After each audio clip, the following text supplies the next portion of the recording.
सबको मसीह में जय मसीह की।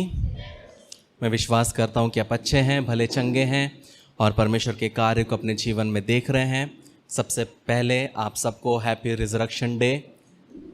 और मैं विश्वास करता हूँ कि आज का दिन हम सब के लिए इम्पॉर्टेंट है और हर दिन हमारे लिए रिजरेक्शन डे है। हर दिन यीशु मसीह को हमारे लिए वो जिया है और ज़िंदा हुआ है, उस सोच के साथ हम जीते हैं।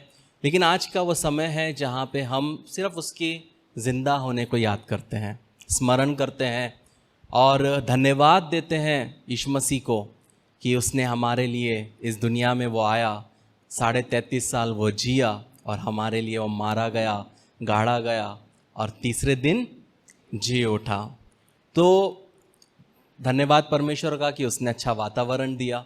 गुड फ्राइडे के दिन भी सब लोग आ पाते, लेकिन वातावरण अच्छा नहीं था तो बहुत लोग नहीं आ पाए और जो लोग नहीं आ पाए उनका बहुत बड़ा मिस भी हुआ। और लेकिन मैं विश्वास करता हूँ कि आज का वचन से परमेश्वर आपसे बात करेगा। टाइटल जो परमेश्वर ने मुझे दिया वो है एक दुखदाई दुनिया के लिए वास्तविक आशा। एक दुखदाई दुनिया के लिए एक वास्तविक आशा। हमारा यीशु मसीह जो है वो एक इस दुनिया के लिए क्या है, एक आशा का किरण है। तो हमने पिछले दिनों देखा कि यीशु मसीह मर जाते हैं, लेकिन मैं आपको एक छोटा सा ओवरव्यू दूंगा ताकि आप लोगों को फिर से वो रिकलेक्ट हो, ताकि हम ये मैसेज को अच्छे तरह से समझ पाए। तो जिस हफ्ते यीशु मसीह मरे वो बहुत ही कठिन हफ्ता था चेलों और यीशु मसीह के लिए। वो हफ्ता बहुत ही भावनात्मक था। शुरुआत में यीशु मसीह यरूशलेम में प्रवेश करते हैं और राजा के रूप में उनका क्या होता है, स्वागत होता है। जब वो स्वागत होने के बाद इस्राएलियों को लगता है कि ये हमारे लिए लड़ेगा, लेकिन लड़ने के बजाय वो क्या करता है, वो जाता है मंदिर में और मंदिर में वो क्या करता है, साफ सफाई करता है। जो लोग वहाँ पे बिजनेस करते हैं उनके पैसे को उठा के फेंकता है, कबूतरों को खोलता है, जानवरों को निकालता है। उसके बाद में हम देखते हैं कि वो फसह के पर्व की तैयारी होती है। साथ ही साथ फसह का पर्व मतलब जहाँ पे यीशु मसीह प्रभु भोज का आयोजन करते हैं, फर्स्ट प्रभु भोज जहाँ पे होता है। लेकिन यीशु मसीह क्या करते हैं उस समय पे, जहाँ पे फसह के लिए जो चेले लोग हैं वो तैयारी करते हैं, वहीं पे जो यहूदी लोग हैं वो यीशु मसीह को मारने की तैयारी करते हैं। तो पतरस और यूहन्ना क्या करते हैं, भोजन का तैयारी करते हैं और चेले इकट्ठे होते हैं रात को। और जब चेले इकट्ठे होते हैं तो वहाँ पे यीशु मसीह क्या करता है, यीशु मसीह चेलों के पाँव को धोता है और वहाँ पे प्रभु भोज की स्थापना होती है। वहाँ पे जब वो फसह का पर्व मना रहे थे, यीशु मसीह ने उस फसह के पर्व को बदल कर प्रभु भोज में बदल दिया, जहाँ पे वो याद करते थे कि सालों पहले परमेश्वर ने हमको मिस्र में से निकाला। अभी यीशु मसीह ने उसका मतलब बदल के अपने आप को उसमें ऐड किया कि जो कोई इस रोटी में से खाए, जो कोई इस लहू में से पिए, वो अनंत जीवन पाएगा। उसके बाद में हम देखते हैं कि जब हम आगे जाएंगे तो यीशु मसीह वहाँ से कहाँ जाते हैं, गेत्सेमनी के बगीचे में जाते हैं और वहाँ पे क्या होता है कि यीशु मसीह के साथ में विश्वासघात होता है। यीशु मसीह का एक चेला जिसके बारे में हमने पिछले हफ्ते देखा, कौन था, यहूदा इस्करियोती, वो उसको किस करता है, पवित्र चुंबन के द्वारा वो क्या करता है, उसको पकड़ता है, उसको गिरफ्तार करता है। उसके बाद जो चालू होता है वो यीशु मसीह के ऊपर ट्रायल्स चालू होते हैं, वो यीशु मसीह की परीक्षण होती है। पहला जो ट्रायल होता है वो यीशु मसीह को अनन्यास के पास लेके जाते हैं। वहाँ से यीशु मसीह को दूसरी बार सनहेद्रियों के पास लेके जाते हैं। तीसरी बार फिर से ही वहाँ के जो यहूदी लोग थे बड़े, उनके पास लेके जाते हैं। फिर वहाँ पे जब वो लोग ठहरा देते हैं कि यीशु मसीह को मृत्यु दंड है, लेकिन यहूदियों को मृत्यु दंड देने का अधिकार नहीं था, तो इसलिए उनको किसके पास जाना पड़ा, रोमियों के पास जाना पड़ा। जब वो रोमियो लोगों के पास गए तो सबसे पहले वो गए पिलातुस के पास, और जब पिलातुस के पास जाके यीशु मसीह को बताया तो पिलातुस क्या था, चतरा था। पिलातुस ने बोला ये मेरे एरिया में नहीं आता, तुम जाओ हेरोद के पास। तो वहाँ से वो लोग जाते हैं हेरोद के पास। ये 5वां ट्रायल होता है हेरोद के पास। हेरोद के पास जाते हैं, हेरोद बोलते हैं तो पागल है, और हेरोद वापस इसको भेजता है पिलातुस के पास। तो जब पिलातुस के पास फिर से आता है तो पिलातुस बोलता है कि इसको कोड़े मारो और इसको छोड़ दो। लेकिन जब उसको कोड़े मारकर यीशु मसीह को जब वो लेके आते हैं तो पूरा क्राउड जो है वो चिल्लाता है कि इस तले करके, इस तले मतलब क्रूस पर चढ़ाओ, क्रूस पर चढ़ाओ, नहीं तो हम रोमियों को बताएंगे, नहीं तो हम तुम्हारे बड़े सीजर को बताएंगे। तो पिलातुस नहीं चाहता था कि उसकी रिपोर्ट सीजर के पास हो, तो पिलातुस क्या करता है, ठीक है इसको तुम सूली पे चढ़ा दो। तो अंत में यीशु मसीह को सूली पे चढ़ाया जाता है, उसका मजाक उड़ाया जाता है, उसको बैंजनी रंग का कपड़ा पहनाया जाता है जो राजा को पहनाया जाता था, जो मुकुट के जगह उसको उसके सर पे कांटों का ताज को फंसाया गया। लेकिन इन सब के होते हुए बीच में यहूदा इस्करियोती क्या करता है, अपने आप को फांसी लगा के मार देता है। फिर यीशु मसीह उस क्रूस को उठाकर उत्तर फाटक की ओर लेके जाते हैं और सुबह 9 बजे के करीब यीशु मसीह को सूली पर चढ़ाया जाता है। और जब यीशु मसीह सूली पे चढ़ते हैं तो वहाँ पे वो 7 वचनों को बोलते हैं, 7 चीज़ों को वहाँ पे बोलते हैं। उसके बाद लगभग दोपहर को 3 बजे यीशु मसीह का मृत्यु होता है। जो सिनगोग रहता है उसमें जो पर्दा है, जो पर्दा अति पवित्र स्थान में जाने के लिए बीच में रहता था, तो जैसे यीशु मसीह का मृत्यु हुआ वो पर्दा फट गया, वो पर्दा फट के अलग हो गया, जो कि परमेश्वर की ओर से एक साइन था कि अब मुझे अति पवित्र जगह की जरूरत नहीं है, अब मेरा पुत्र मेरे लिए काफी है। और उसी समय 3 बजे लाखों फसा के लिए बलियां हुई। जिस समय यीशु मसीह क्रूस पर अपना जान देता है उसी समय पे हर एक इस्राएली फसा के पर्व के लिए बकरे को जो उनके पास है उसको काटते हैं। और थोड़े समय के बाद यीशु मसीह मर जाते हैं। ये पता करने के लिए कि यीशु मसीह मरे हैं कि नहीं है, उनके पसली में भाला भेंदा जाता है। उसके बाद में सूर्यास्त होता है और सूर्यास्त में क्या होता है, यीशु मसीह को दफनाया जाता है और यीशु मसीह के साथ विश्वासघात होता है, उसको पीटा जाता है, उसको पेड़ पर लटकाकर उसको मार दिया जाता है। और उसकी जो मृत्यु है वह हमारे पाप का कर्ज चुकाते हुए उसने अपनी ज़िंदगी को दे दिया। तो यहाँ पे हमने देखा कि एक हफ्ते में यीशु मसीह और चेलों के बीच में क्या क्या हुआ। अब सोच के देखिए, जो चेलों के साथ, जो यीशु मसीह के साथ चलते थे फिरते थे, 3.5 साल उठते थे बैठते थे, हर एक समय पे उनके जीवन में उत्साह रहता था, देखते आज क्या होगा, कौन सा लंगड़ा चलेगा, कौन सा अंधा देखेगा, वो एक्साइटमेंट में चलने वाले। अचानक से उनकी ज़िंदगी में ऐसा हुआ, उनको पता था कि यीशु मसीह बोलते थे कि मैं मरूंगा, मैं मरने के लिए आया हूँ, मैं हमेशा तुम्हारे साथ नहीं रहूँगा। लेकिन उनमें से किसी ने उस चीज़ को सीरियसली नहीं लिया, उनको वो चीज़ समझा नहीं कि क्या इंटेंसिटी में होने वाला है। लेकिन जब यीशु मसीह क्रूस पे चढ़े हैं तो मेरा तो बिलीव है कि ये चेलों ने भले ही पास नहीं गए होंगे लेकिन वो दूर से ज़रूर देखे होंगे। सोच के देखिए, ये समय जो था, ये 12 चेले और साथ में जो अलग लोगों के लिए कितना कठिन था। वो टेंशन में थे, अब क्या होगा, कैसे होगा। हमने अपना घर बार छोड़ा, हमने हमारा बिजनेस छोड़ा, हमने अपने भाई को छोड़ा, हमने अपने माता पिता को छोड़ा, और जिसको देख के हम निकले थे आज वो सूली पे चढ़ा है। सोच के देखिए उस पतरस के बारे में जो 3.5 साल यीशु मसीह के साथ रहा। हर जगह में यीशु मसीह ने पतरस को प्रथम स्थान दिया। यीशु मसीह के साथ वो चलता था, उठता था। बोला जाता है कि पतरस जो था वो यीशु मसीह का बॉडीगार्ड था, मतलब वो यीशु मसीह के साथ चलता था, यीशु मसीह को कुछ होने नहीं देता था। और जब यीशु मसीह के ऊपर वार करने आया तो उसने तलवार निकाल के सूबेदार का क्या काटा, कान काटा। वो यीशु मसीह से इतना प्रेम करता था कि यीशु मसीह के लिए कत्ल करने के लिए भी वो रेडी था। लेकिन जब प्रेशर आया तो एक ही दिन उसने क्या किया, यीशु मसीह को 3 बार नकार दिया कि मैं इस व्यक्ति को नहीं जानता।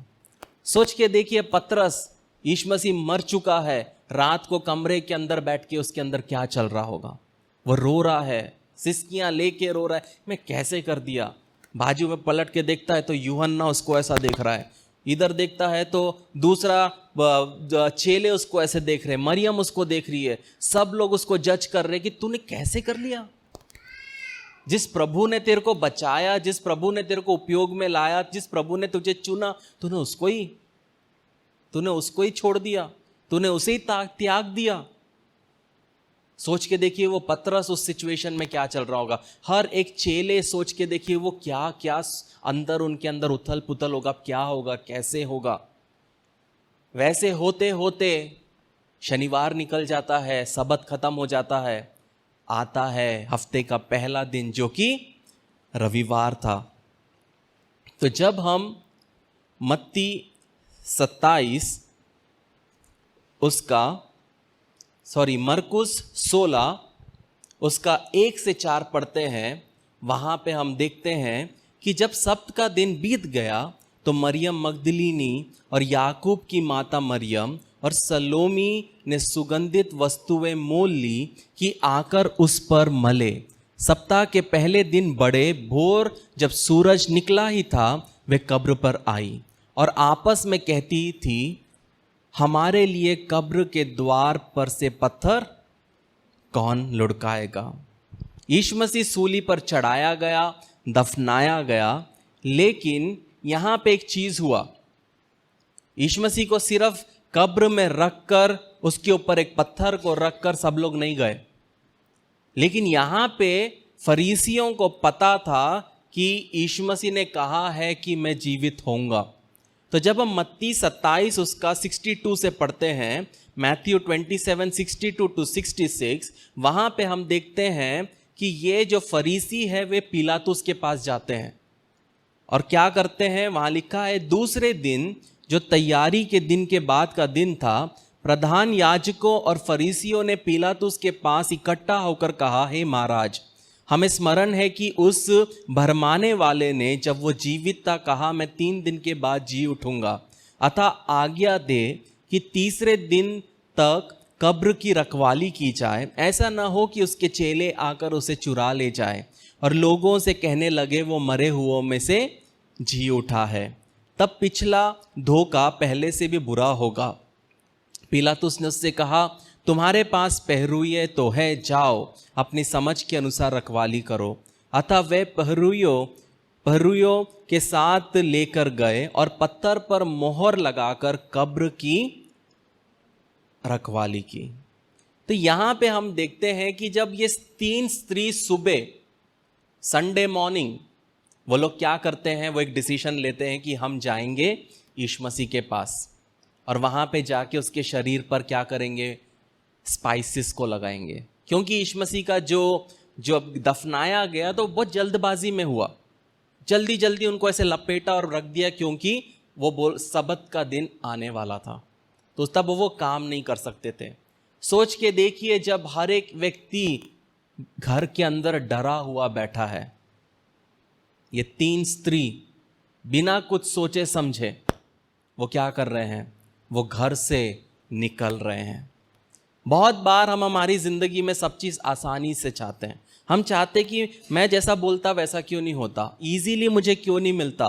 प्रियो, ईजीली कोई भी चीज़ नहीं मिलती। ईजीली अगर मिलेगी तो अगर तुम्हारा पिता तुम्हें दे रहा है तो मिलेगा, लेकिन अगर लाइफ में अगर आपको आगे बढ़ना है तो आपको मेहनत करना है। अगर आप मेहनत नहीं करोगे आप कभी भी लाइफ में आगे नहीं बढ़ पाओगे। लेकिन यहाँ पे हमको देखना है कि ये जो स्त्री लोग हैं, जब मरकुस 16 उसका 3 पढ़ते हैं, ये एक बहुत दिलचस्पी वाली बात कहते हैं। ये कहते हैं वो आपस में कहती थी कि हमारे लिए कब्र के द्वार पर से पत्थर कौन लुढ़काएगा। उनको पता है कि एक कब्र है, कब्र के ऊपर में बहुत बड़ा पत्थर है और उनको पता है कि हम 3 हिला नहीं सकते। लेकिन उन्होंने ये नहीं सोचा कि ठीक है पतरस जाएगा, एंड्रयू जाएगा, हम क्यों जाए, यूहन्ना जाएगा, बहुत क्लोज था ना यूहन्ना, तो उसके छाती से चिपका रहता था, उसको भेजो। ऐसा उन्होंने नहीं बोला। उन्होंने एक डिसीजन लिया कि मुझे जाना है और वो निकले। ये नहीं सोचा कि अभी सब लोगों को पकड़ रहे हैं, हो सकता है कि वो मुझे भी पकड़ लेंगे, मुझे भी जेल में डाल देंगे। वो स्त्रियों ने कॉन्सिक्वेंस को नहीं सोचा। उनके अंदर में ये था कि हमको प्रभु के पास जाना है और उनके शरीर में क्या लगाना है, वो मलहम को लगाना है, वो प्रॉपरली उनको अंतिम संस्कार हमें देना है। लेकिन प्रियो, एक चीज़ हमेशा याद रखना कि अक्सर हम उन चीज़ों के बारे में चिंता करते हैं जो मौजूद ही नहीं है। हम उन चीज़ों के बारे में चिंता करते जो हमारे नियंत्रण में ही नहीं है। अभी जैसे बहुत लोगों को टेंशन होता है, सूरज इतना गर्म क्यों हो रहा है, अननेसेसरी टेंशन। अगर फल्ली बड़ी आ गई तो इतनी बड़ी फल्ली कैसे आई, सिरिंज तो नहीं लगाया। छोटी आ गई तो इतनी छोटी क्यों, अननेसेसरी चिंताएं, कोई लेना देना नहीं है। अब बस अपने लाइफ को क्या करना है, स्ट्रेसफुल करना है, कुछ भी करके अपने लाइफ के अंदर की खुशी को खत्म करना है। जो हम नियंत्रण नहीं कर सकते उसको परमेश्वर के हाथ में देना बहुत जरूरी है। आपका एजुकेशन, आपका फ्यूचर, आपका विवाह, आपका जॉब, आपका बिजनेस, हर एक चीज, आपकी सेवकाई, आपका परिवार, आप इसके ऊपर कभी भी नियंत्रण नहीं रख सकते और आप कभी भी नहीं सोच सकते कि जैसा मैं चाहता वैसा होगा। हर दिन एक नया पड़ाव आता है, हर दिन एक नया सिचुएशन आता है। वो सिचुएशन को टैकल करने के लिए हमें प्रभु की क्या चाहिए, बल चाहिए, उसका बल चाहिए, उसका सामर्थ्य चाहिए। लेकिन यहाँ पे जो बाधाएं आ रही है हमारे जीवन में, हो सकता है वो पैसे हो, नौकरी हो सकता है वो कोई बीमारी हो, लेकिन हमें क्या करना है, हमारा भरोसा हमें हमेशा परमेश्वर के ऊपर रखते हुए चलना बहुत ज़रूरी है। लेकिन जब हम मत्ती 28 उसका 2 पढ़ते हैं, वहाँ पे जब ये स्त्री वहाँ पे पहुँचा रहे हैं उस कब्र के पास, देखो क्या होता है। और देखो एक बड़ा बुडोल हुआ, क्योंकि प्रभु का एक स्वर्गदूत स्वर्ग से उतरा और पास आकर उसने पत्थर को लुढ़का दिया और उस पर बैठ गया। यहां पे हम देखते हैं कि जो उनके जीवन में प्रॉब्लम था, उनको पता है ये हमारा प्रॉब्लम क्या है। हमारा प्रॉब्लम ये है कि वो पत्थर है, वो पत्थर को कौन लुढ़काएगा। आज आप यहां बैठे हैं, हम सबके जीवन में ऐसी परिस्थितियां हैं जब आपको वो चीज करना है, लेकिन आप सबके जीवन में कहीं ना कहीं एक पत्थर है और आप सोच रहे कि ये पत्थर को मैं कैसे लुढ़काऊं, मुझसे अकेले से ये हो नहीं सकता। लेकिन यहां पे ये 3 स्त्री अपने बल पे भरोसा करके नहीं निकली थी, वो सब्बल लेके नहीं निकली थी कि हम फंसाएंगे और ऐसा आगे आगे करेंगे 2 घंटे में पत्थर हट जाएगा। उन्होंने कुछ नहीं लिया, सिर्फ सामान लिया, विश्वास में घर से निकले। लेकिन जब वो विश्वास में निकले, उनके विश्वास को देखकर परमेश्वर ने क्या किया, एक स्वर्गदूत भेजा। और वो स्वर्गदूत ने बहुत यूनिक चीज किया। वो स्वर्गदूत उतरा और उसने पत्थर को ऐसे लुढ़काया और उसको अपना सीट बना के उस पे बैठ गया। क्यों बैठा? क्योंकि उसको पता है कि अगर वो उधर से उतरा, फिर से फरीसी लोग आके वापस लुढ़का देंगे।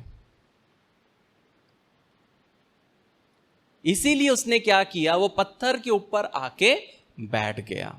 कहने का मतलब है कि जब आप अपने बलबूते पे अब आपके जीवन के जो पत्थरों को लुढ़काओगे, जब आप लुढ़का के आगे जाओगे, अपने घर जाओगे, वापस वो पत्थर वापस आ जाएंगे, क्योंकि वो लोग लुढ़का रहे हैं।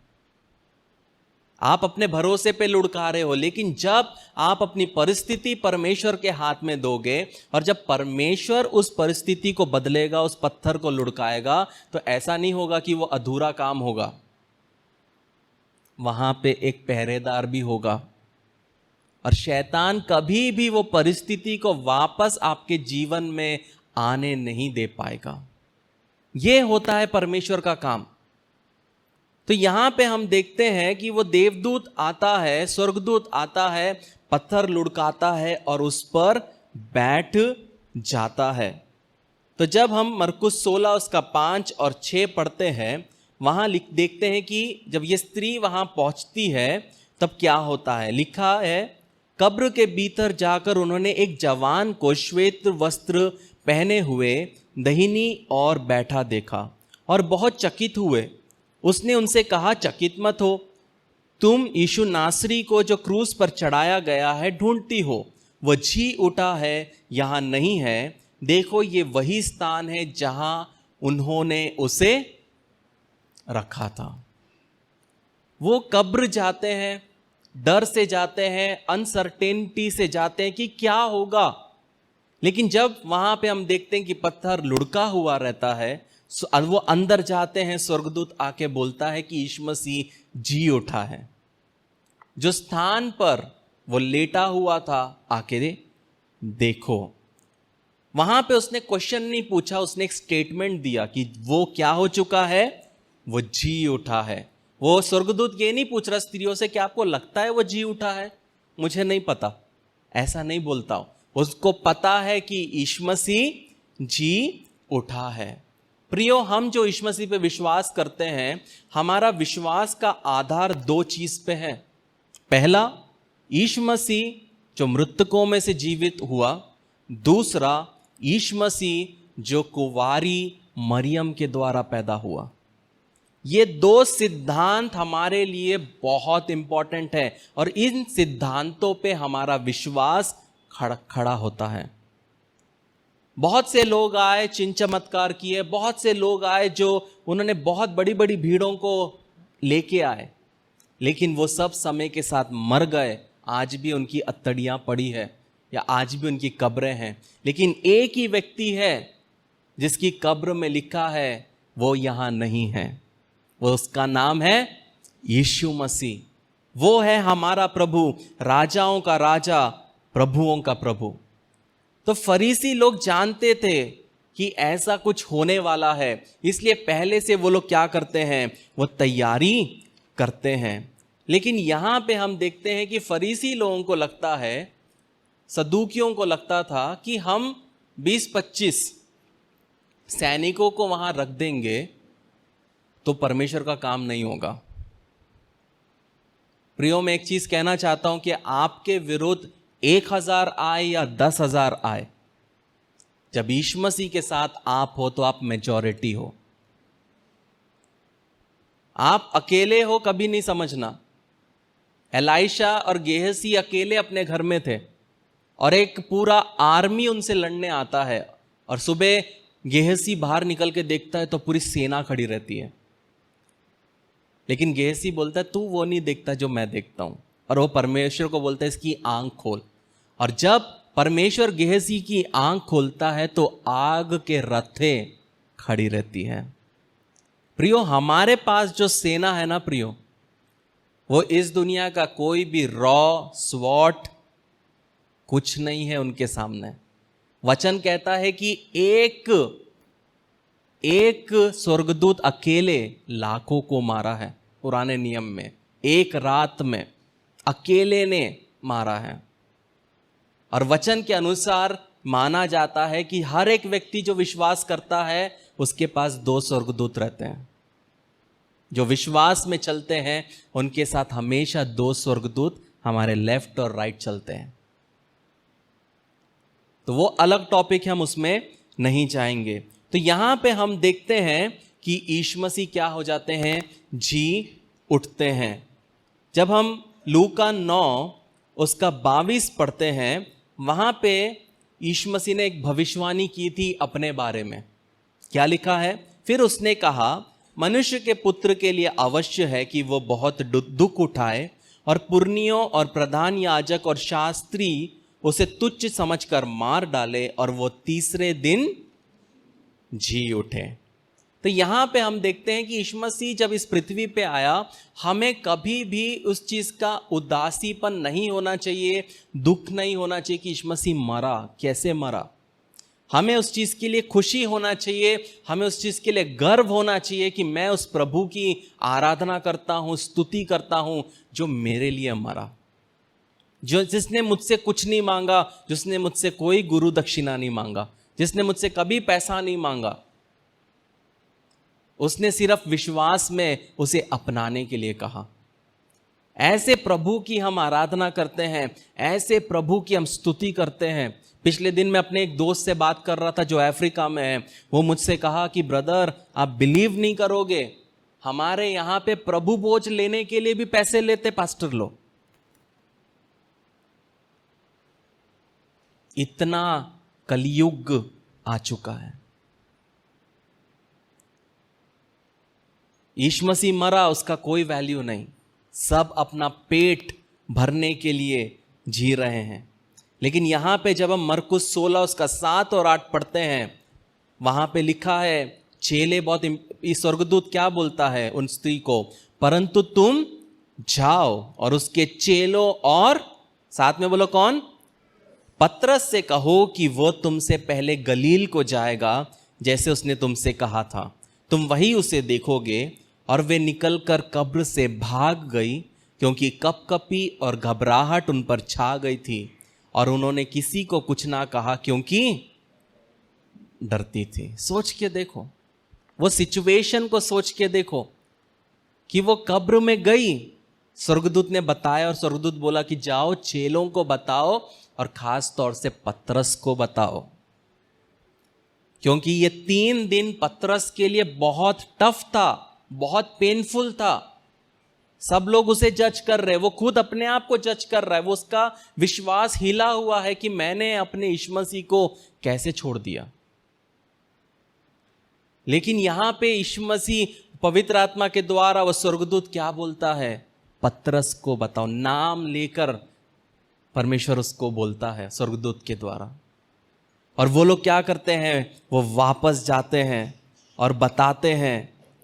और क्या होता है वहां पे, हम देखते हैं कि यीशु मसीह उनसे मिलता है। प्रियो, कहने का मतलब है प्रियो, हम सब पतरस जैसे हैं। हम सब कहीं ना कहीं गिरे हुए हैं। हम सब कहीं ना कहीं यीशु मसीह को बेचे हैं। हम सब कहीं ना कहीं यीशु मसीह के साथ कॉम्प्रोमाइज की है। हम सब ने कहीं ना कहीं अपने फायदे के लिए यीशु मसीह का नाम का उपयोग किया है। ऐसा कोई भी व्यक्ति नहीं है जो बोल सकता है कि मैंने यीशु मसीह का फायदा नहीं उठाया। हर एक वक्त जब आप बीमार रहते हैं और यीशु मसीह को पुकारते हैं, लेकिन जब आप अच्छे रहते हैं और चर्च नहीं आते तो आपने यीशु मसीह को बेचा है। हर एक वो समय जब आपके जिंदगी में प्रॉब्लम था, आप उसको पुकारते हो, लेकिन जब आपके जीवन में सब अच्छा है, आपको कोई फर्क नहीं पड़ता। प्रार्थना करे, बाइबल पढ़े, और उपवास करे, किसी को यीशु मसीह के बारे में बताए, आप भी पतरस के जैसे यीशु मसीह को नकारे हैं। हम सब ने नकारा है, लेकिन यीशु मसीह ने पतरस के ऊपर गिव अप नहीं किया प्रियो। उसने उसको समझाया और क्या किया, उसको माफ किया और उसको उपयोग में लाया। हम सब में कमी है, लेकिन यीशु मसीह हमारे पापों को जानता है। वचन कहता है कि ये जानते हुए हम पापी है, उसने हमें चुना है।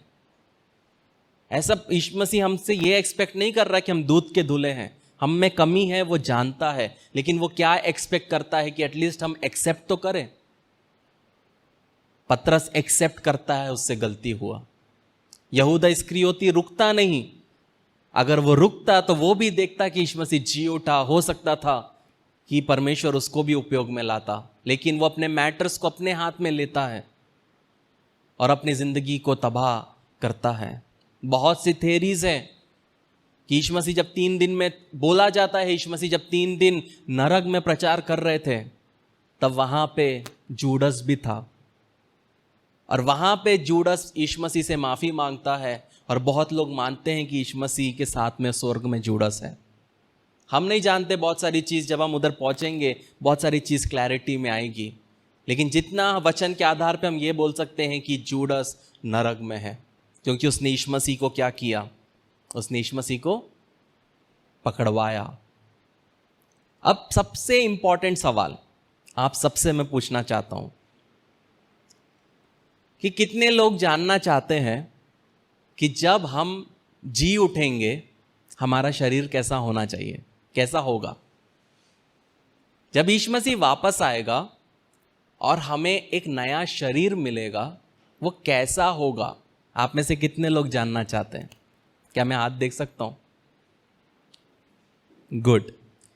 तो जब हम पहला यूहन्ना 3 उसका 2 पढ़ते हैं, पहला यूहन्ना 3 उसका 2, वहां लिखा है, हे प्रियो, अब हम परमेश्वर की संतान है और अभी तक ये प्रकट नहीं हुआ है कि हम क्या होंगे, इतना जानते हैं कि जब वो प्रकट होगा तो हम उसके समान होंगे, क्योंकि उसको वैसे ही देखेंगे जैसा वो है। फर्स्ट चीज जो हमेशा याद रखना है, आप 80 में मरो या 60 में मरो, जब आप जी उठोगे तो आप उसके समान होंगे, मतलब 33.5 साल के आप जवान रहोगे स्वर्ग में।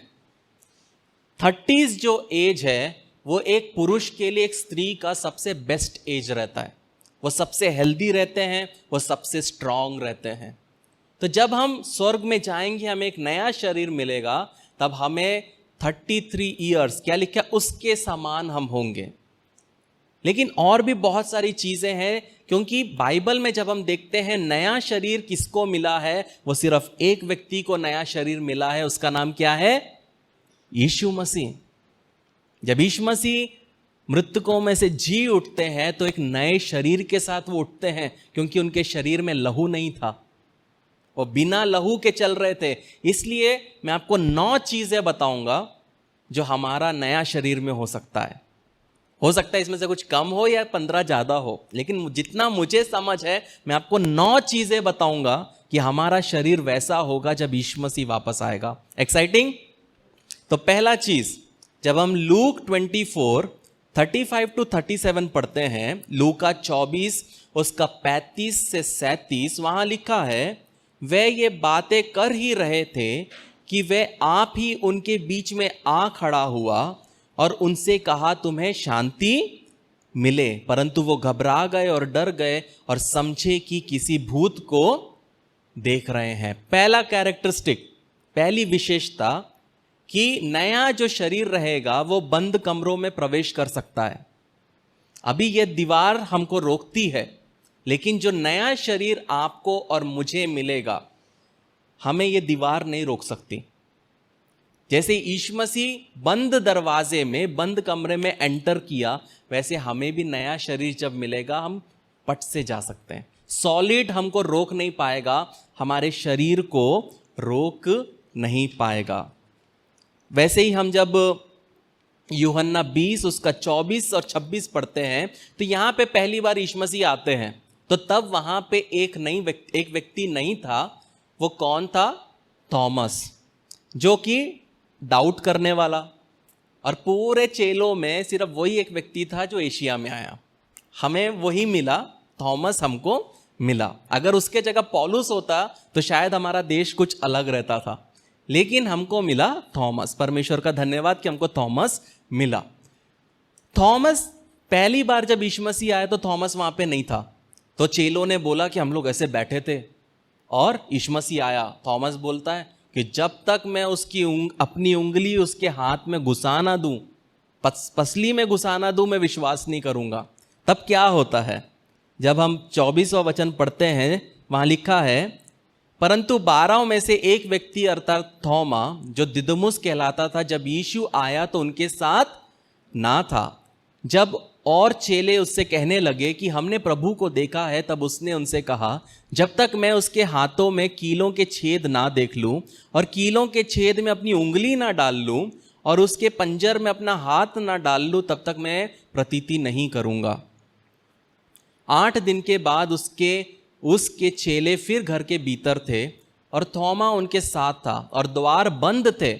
मतलब यीशु मसीह को आने के लिए कोई खिड़की दरवाजा नहीं खुला था, द्वार बंद थे। तब यीशु ने आकर और बीच में खड़े होकर कहा, तुम्हें शांति मिले। तब उसने थोमा से कहा, अपनी उंगली यहां लेकर आ, मेरे हाथों को देख और अपने हाथ लाकर मेरे पंजर में डाल और अविश्वासी नहीं परंतु विश्वासी हो। ये सुन थोमा ने उत्तर दिया, हे मेरे प्रभु, हे मेरे परमेश्वर। ये हम भी करते हैं। पहले हम बोलते दिखा दिखा दिखा, और जैसे दिखता ओ प्रभु, आवाज नहीं निकलती। तो यहां पे दूसरी बार हमने देखा कि बंद जगह पे यीशु मसीह क्या करते हैं?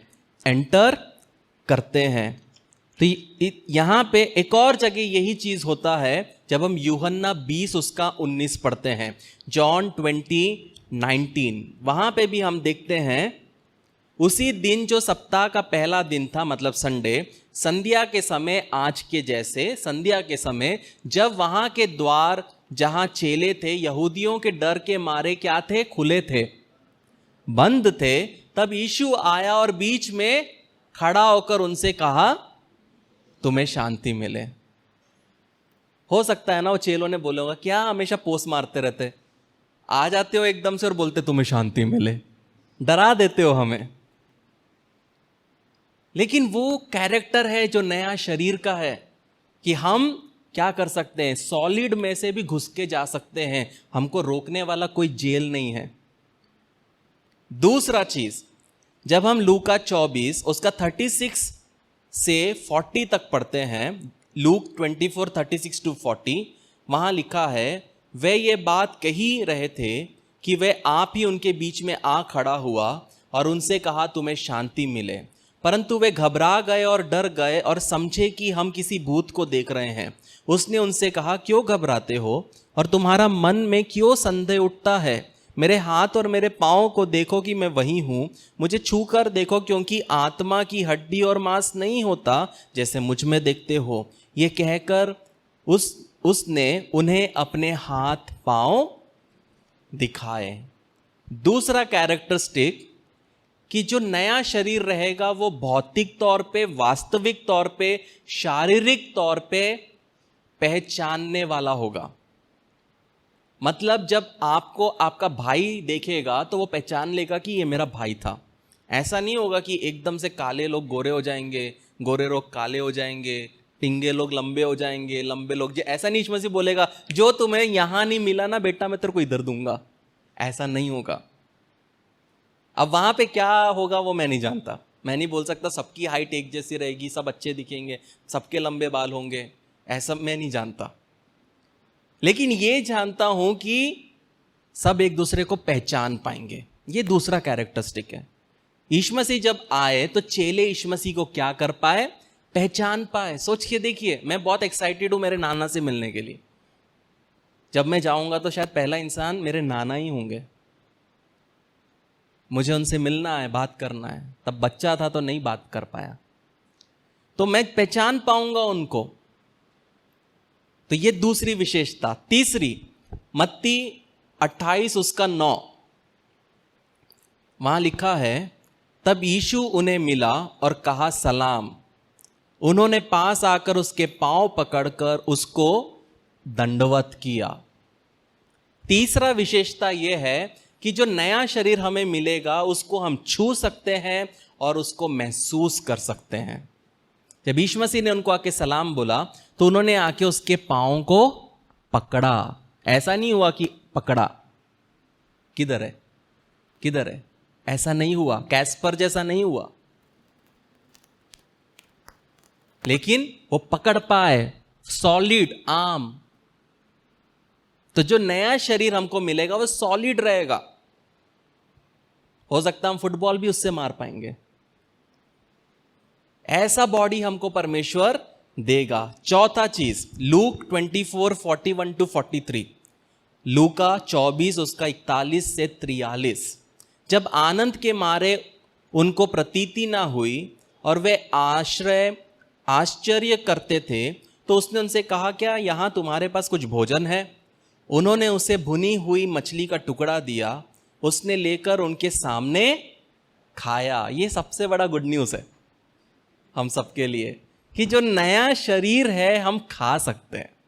हो सकता है हम खाएंगे लेकिन फैट नहीं होगा। सोच के देखो, सब अच्छी चीज हम खा रहे हैं और हमको फैट नहीं होगा, हमको क्योंकि बीमारी तो है नहीं, तो शुगर नहीं होगा, डायबिटीज नहीं होगा, बेस्ट बॉडी, बस खाते रहो, चलते रहो। कहने का मतलब है ये एक विशेषता है। यीशु मसीह ने खाया मछली, ऐसा नहीं है कि यीशु मसीह बोला ठीक है मैं टेस्ट करता हूं और यीशु मसीह ने जबान पर रखा और वो आग बन के उड़ गया, ऐसा नहीं हुआ। यीशु मसीह ने खाया। तो जो नया शरीर रहेगा वो क्या कर सकता है, वो खाना पचा सकता है, वो खाना खा सकता है। ये बहुत अच्छा लगा जब मैंने इसको स्टडी कर रहा था, मेरे को बहुत अच्छा लगा कि हाँ तब भी हम, हो सकता है बिरयानी मिले, है ना, तब रोस्टेड चिकन मिले, तब हम जाके जेकब के पास बोलेंगे वो बता, वो खाना तो तू खिला जिसके लिए तू तेरे भाई ने पहलौटेपन को बेचा, ऐसा क्या तूने बनाया, बना के बता। हम बोल सकते, हम रेसिपी ले सकते, सोच के देखो कितना रियल होगा। एक एक एक्सपेक्टेशन रखो, सोच छोटी मत रखो, वो बहुत बड़ा चीज होगा। इतना बड़ा चीज को हम क्या करते, हम ठुकरा देते। प्रभु, अरे जो खुद सूली पे चढ़ गया, खुद को बचा नहीं पाया, वो क्या प्रभु। ऐसे बोलने वाले लोगों से दूर हटो, समझदारी से डिसीजन लो। पांचवा चीज, पहला कुरिन्थियों 15:53, फर्स्ट कुरिन्थियंस 15:53, क्योंकि अवश्य है कि ये नाशवान दे अविनाश को पहन ले और ये मरणहार दे अमरता को पहन ले। तो पांचवा विशेषता ये है कि जो शरीर हमें मिलेगा वो अमर होगा, वो मरेगा नहीं, उसमें मौत नहीं है, उसमें बीमारी नहीं है, उसमें कोई प्रकार की कमी नहीं है। छठा, लूका 24 उसका 30 से 31, लूक 24:30-31। जब वे उनके साथ भोजन करने बैठा तो उसने रोटी लेकर धन्यवाद किया, उसे तोड़कर उसने उनको देने लगा। तब उनकी आंखें खुल गई और उन्होंने उसे पहचान लिया और वह उनकी आंखों से छिप गया। इंग्लिश में बोलेंगे एक्स्ट्रा डायमेंशनल क्वालिटीज, अतिरिक्त आयामी गुण, ऐसा समथिंग। मतलब यीशु मसीह सामने बैठे हैं और वो गायब हो जाएंगे। मतलब हमारे अंदर में वो क्वालिटी होगा शरीर में कि हम यहाँ खड़े हैं और मुझे एकदम से लगता है कि मेरा भाई के पास जाना है, कोई मेट्रो की ज़रूरत नहीं, कोई फ्लाइट की ज़रूरत नहीं, कोई शिप की ज़रूरत नहीं, सीधा वहीं पे खड़े खड़े हम गायब हो जाएंगे और वहाँ चले जाएंगे। ये शरीर बहुत कुछ कर सकता है। ये शरीर हमें मिलेगा जब यीशु मसीह वापस आएगा। सातवां चीज, प्रकाशित वाक्य 21 उसका 4, रेवलेशन 21:4, वह उनकी आंखों से सब आंसू पोंछ डालेगा और इसके बाद मृत्यु ना होगी, ना शोक, ना विलाप, ना पीड़ा रहेगी, पहली बातें जाती रहेगी। सातवां विशेषता, कोई प्रकार का दर्द नहीं होगा, कोई प्रकार का शोक नहीं होगा। जब वो शरीर मिलेगा हमें, हमारी कमर नहीं टूटेगा, हमें कमर में दर्द नहीं होगा, सर नहीं दुखेगा, सब अच्छा, सब चंगा। वो शरीर में कोई कमी नहीं होगी। हम कितना भी भागेंगे हमको स्ट्रेन नहीं पड़ेगा, हम कितना भी क्रंचिस मारेंगे, कितना भी वेट लिफ्टिंग करेंगे, कोई दर्द नहीं होगा। अब वो नहीं मैं बोल सकता, हो सकता है, लेकिन इतना मैं जानता हूं कि दर्द नहीं होगा। दर्द मतलब नॉर्मल जो दर्द हमको महसूस होता है वो दर्द नहीं होगा। आठवां, रेवलेशन 5:9, प्रकाशित वाक्य 5 उसका 9 लिखा है, और वे नया गीत गाने लगे, तू इस पुस्तक के लेने और इसके मोहर खोलने की योग्य है, क्योंकि तूने वध होकर अपने लहू से हर एक कुल और भाषा और लोग और जाति में से परमेश्वर के लिए लोगों को मोल लिया है। आठवां कैरेक्टरिस्टिक ये है कि जो हमारी नस्ल है या हमारा जो पहचान है, जैसे कि कोई साउथ से है, कोई पंजाबी है, कोई गुजराती है, कोई अफ्रीकन है, कोई अमेरिकन है, वो वैसे ही रहने वाले हैं। यहाँ क्या लिखा है? हर एक कुल, भाषा, लोग, जाति। तो हम जहाँ से आए हैं वो लोग पहचान पाएंगे हम कौन थे, कहाँ थे, कैसे थे, कौन से जाति से आते हैं, वो सब लोग पहचान पाएंगे। और आखिरी और सबसे इंपॉर्टेंट, दानियल 12:3, डैनियल 12:3 क्या लिखा है? तब सिखाने वालों की चमक आकाश मंडल की सी होगी और जो बहुतों को धर्मी बनाते हैं वो सर्वदा तारों के समान प्रकाशमान होंगे। और मत्ती 13 उसका 43 जब हम पढ़ते हैं, वहां पे यीशु मसीह कहता है, वचन कहता है, मत्ती 13 उसका 43, उस समय धर्मी अपने पिता के राज्य में सूर्य के समान चमकेंगे, जिनके कान हो वो सुन ले। तो 9वां जो विशेषता है वो है हम प्रकाशमान होंगे, हम सूरज के जैसे चमकेंगे। हमने जितना काम किया वो लोग देख के पहचान लेंगे कि इसने क्या किया प्रभु के लिए। कोई इंसान चल के जाएगा तो उसको एक्स्ट्रा लाइट लेके जाना पड़ेगा, क्योंकि कुछ किया ही नहीं दुनिया में। लेकिन जो लोगों ने यीशु मसीह के लिए किया, जब वो चलेंगे तो उनके जीवन से, शरीर में से प्रकाश निकलेगा, वो प्रकाशमय होंगे। क्या लिखा है दूसरा ये वचन? सूरज की नाई चमकेंगे। सोच के देखो, सूरज की किरण क्या है? सूरज की नाई हम लोग चमकेंगे। प्रियो, बाइबल आप जितना पढ़ोगे उतना वो आपको एक्साइट करेगा, जितना आप स्टडी करोगे उतना आपको और सीखने की इच्छा होगी। लेकिन ये कुछ छोटी छोटी चीजें हैं, 2 चीजें। पहला, आपकी जिंदगी में कितना बड़ा भी परिस्थिति हो, अपने बलबूते पे उसको, पत्थर को मत लुढ़काओ, परमेश्वर के हाथ में दो, विश्वास में बढ़ते जाओ। परमेश्वर अपने समय पे स्वर्गदूतों को भेज के आपके लिए कार्य करेगा। दूसरा, तैयार रहना। मैं हमेशा उस शरीर के लिए तैयार रहता हूँ। मेरे को पता है कि मैं मेरे शरीर में कितना वीक हूँ, मैं जानता हूँ कि मैं कितना दर्द में जीता हूँ, सफ़र करता हूँ, और मैं हमेशा उस शरीर के लिए दिमाग में रख के मैं अपनी ज़िंदगी को जीता हूँ, क्योंकि एक दिन आएगा कि मेरे को इंजेक्शन्स लेने की ज़रूरत नहीं रहेगी। अगर आप एक टाइट कपड़े को पकड़कर आप उस पर अगर कील डालते हो तो फटता है, और जब फटता है तो कैसे आवाज़ करता है? वैसे ही जब मुझे इंजेक्शन लगता है तो मेरा स्किन फटता है और मैं तड़पता हूँ, क्योंकि इतने इंजेक्शन्स मुझे लग चुके हैं। एक नॉर्मल इंजेक्शन लगने के बाद मैं 15 मिनट तक मैं हिल नहीं पाता, आंखों में आंसू रहता है।